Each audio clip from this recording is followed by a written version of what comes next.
আসসালামু আলাইকুম। আজকে আমি ষষ্ঠ শ্রেণীর বীজগাণিতিক রাশির জগৎ সপ্তম অভিজ্ঞতা এটা নিয়ে আলোচনা করব।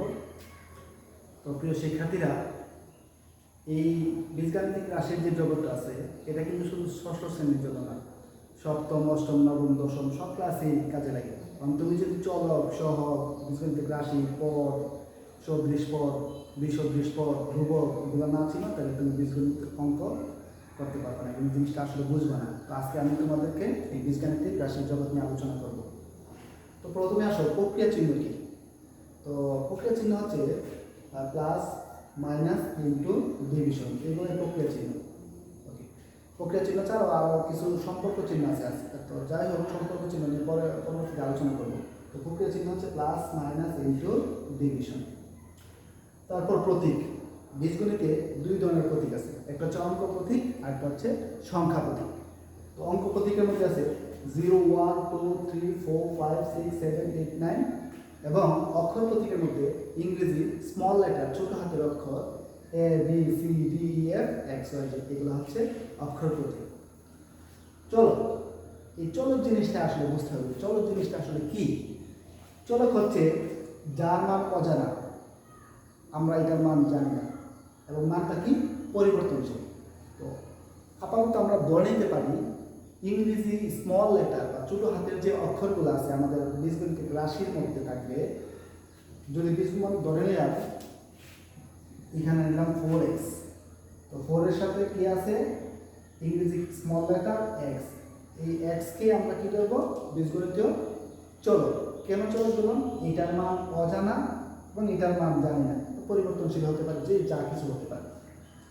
তো এই ইংরেজি ছোট হাতের অক্ষর A, B, C, D, E, F, X, Y, Z যা আছে এগুলাকে আমরা চলক ধরে নিই। সহগ, চলকের সাথে যা কিছু গুণক হিসাবে থাকে। কিরকম জিনিসটা? ধরে নিলাম x চলক, x এর সাথে কত গুণ হিসাবে আছে? 4, 4 হচ্ছে সহগ। আবার y হচ্ছে চলক, চলকের সাথে কত গুণ হিসাবে আছে? 5, 5 হচ্ছে সহগ, সাংখ্যিক সহগ। ধ্রুবক, পরিমাপযোগ্য এবং এটার মান নির্দিষ্ট, এটার মান নির্দিষ্ট এবং নির্দিষ্ট একটি সংখ্যা, 100, 200 এরকম নির্দিষ্ট মান থাকে, এটা হচ্ছে ধ্রুবক। এখন আমরা যেটা শিখব বীজগাণিতিক রাশি। আসলে বীজগাণিতিক রাশি মূলত আমাদের পড়া। বীজগাণিতিক রাশি জিনিসটা কি? প্রক্রিয়া চিহ্ন, প্রতীক, চলক ব্যবহার করে যে অর্থবোধক একটা সম্পর্ক স্থাপন করব বা যে একটা অর্থবোধক বাক্য হবে, সেই বাক্যটাই হবে বীজগাণিতিক রাশি। যেমন আমি এখানে লিখছি 3x minus 4y, x চলক, 3 সহগ, মাইনাস প্রক্রিয়া চিহ্ন, 4 হচ্ছে সহগ, y হচ্ছে চলক। চলক, সহগ, প্রক্রিয়া চিহ্ন নিয়ে যে একটা অর্থবোধক সম্পর্ক হলো, সেই সম্পর্কটাই হলো বীজগাণিতিক রাশি। উৎপাদক, এই উৎপাদক জিনিসটা আমাদের সাথে একদম উৎপত্তিভাবে জড়িত। উৎপাদক হচ্ছে একটা রাশিকে দুই বা ততোধিক রাশির গুণফল হিসাবে প্রকাশ করা। আসলে জিনিসটা কি?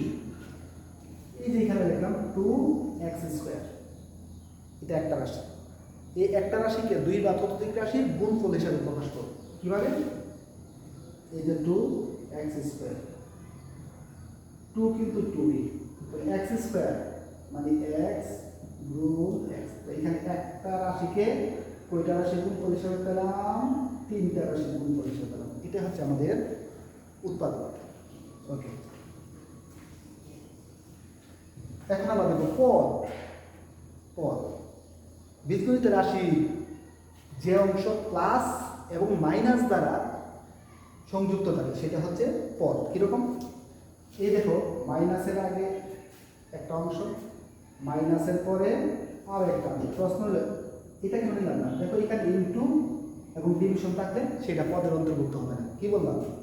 যে অংশ প্লাস এবং মাইনাস দ্বারা সংযুক্ত, এই যে দেখো এই অংশটা, এই জায়গাটা এটা প্লাসের অংশ এবং এই যে এই জায়গাটা মাইনাসের অংশ, তাহলে এখানে দুইটা পদ পেলাম। এখন আসো সদৃশ পদ জিনিসটা কি? ওকে, লেখা বোঝাচ্ছে সদৃশ পদ।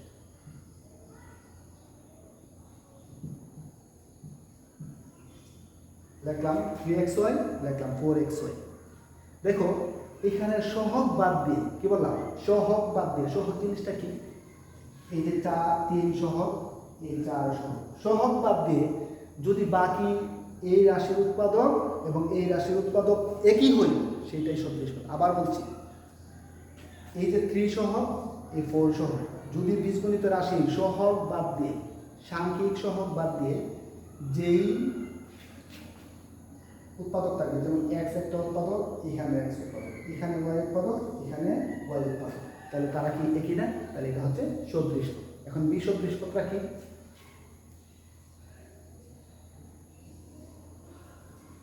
যেমন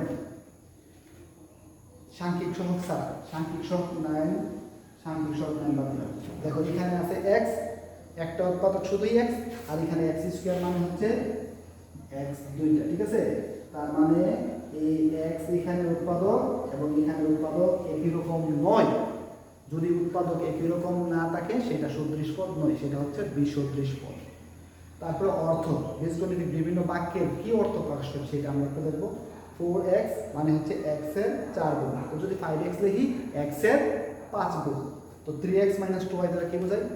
x এর 3 গুণের থেকে, x এর 3 গুণ থেকে y এর 2 গুণ বিয়োগ, x এর 3 গুণের সাথে y এর 4 গুণ যোগ।